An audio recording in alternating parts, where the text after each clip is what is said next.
اب سب سے بڑا سوال، نتیجہ کب آئے گا؟ ہاں، یہ بھی بتایا ہے ای میل میں، نتیجہ جو ہے وہ 15 کام کے دنوں میں، یعنی ورکنگ ڈیز کے اندر۔ اچھا، کام کے دن؟ جی، 15 ورکنگ ڈیز کے اندر گوئٹے انسٹیٹیوٹ کی ویب سائٹ پر شائع کیا جائے گا۔ ویب سائٹ کا لنک بھی دیا ہے۔ گوئٹے انسٹیٹیوٹ اینڈ میلڈن۔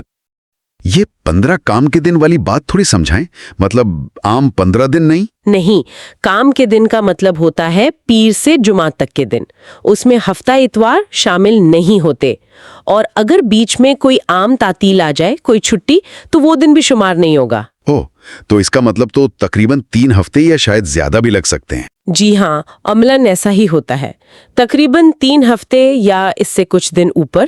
تو امیدواروں کو نتیجہ چیک کرتے ہوئے یہ بات ذہن میں رکھنی چاہیے کہ فوراً نہیں آئے گا، صبر کرنا پڑے گا۔ جی، آن لائن آ جانا ایک سہولت ہے، لیکن ظاہر ہے پروسیسنگ میں وقت لگتا ہے۔ سمجھ گیا۔ ای میل کے آخر میں کچھ رابطے کی معلومات بھی ہیں؟ جی، ای میل بھیجنے والی کا نام ہے دعا ابو بکر، وہ گوئٹے انسٹیٹیوٹ پاکستان کی لینگویج کوآرڈینیٹر ہے۔ ٹھیک ہے۔ ان کا کراچی دفتر کا فون نمبر دیا گیا ہے 012135140336، اور وہاں کا مکمل پتہ بھی ہے۔ کراچی کا؟ امتحان تو اسلام آباد میں ہے۔ جی، امتحان اسلام آباد میں ہے، لیکن یہ مرکزی رابطہ معلومات ہو سکتی ہیں، شاید عمومی استفسارات کے لیے یا کسی اور معاملے کے لیے۔ ٹھیک ہے۔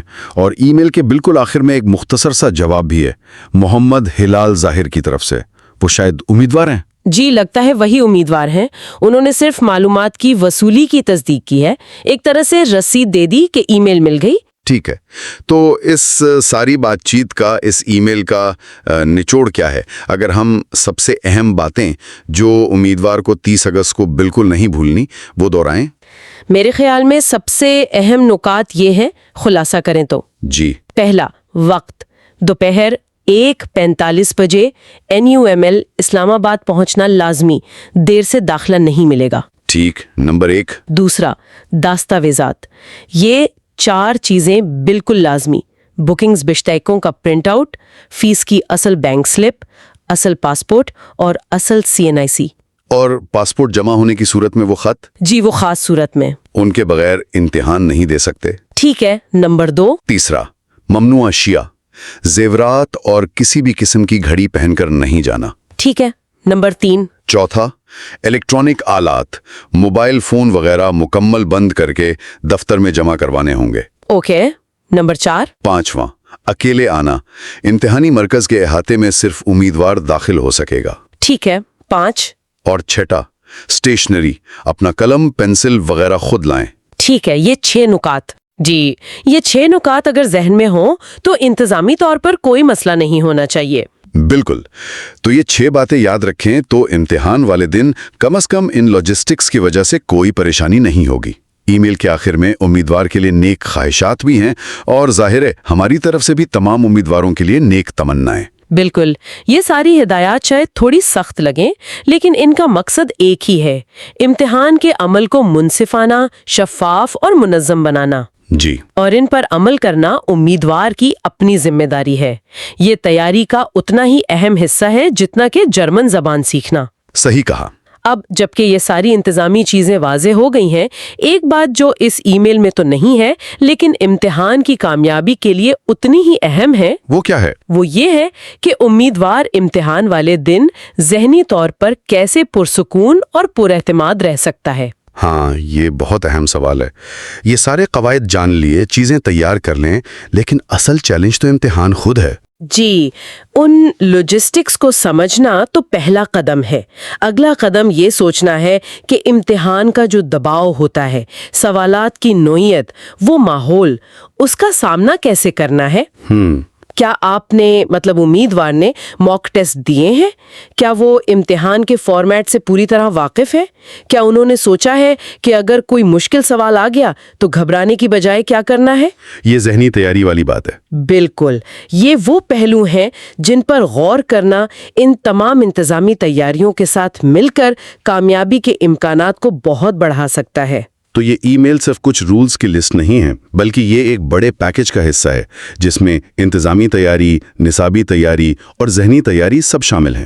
جی ہاں۔ اور اس ای میل کی ہدایات پر عمل کر کے امیدوار کم از کم ایک بڑے ممکنہ سٹریس سے بچ جاتے ہیں، پھر وہ اپنی پوری توجہ امتحان پر لگا سکتے ہیں۔ بالکل درست کہا آپ نے۔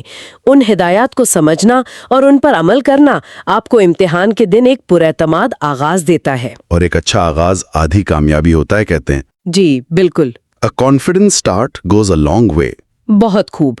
تو یہ تھا گویٹے انسٹیٹیوٹ کی A1 امتحانی ای میل کا ہمارا تفصیلی جائزہ۔ امید ہے کہ اس سے امیدواروں کو اپنی تیاری کو حتمی شکل دینے میں ضرور مدد ملے گی۔ یقیناً تمام امیدواروں کے لیے ایک بار پھر بہت سی نیک خواہشات۔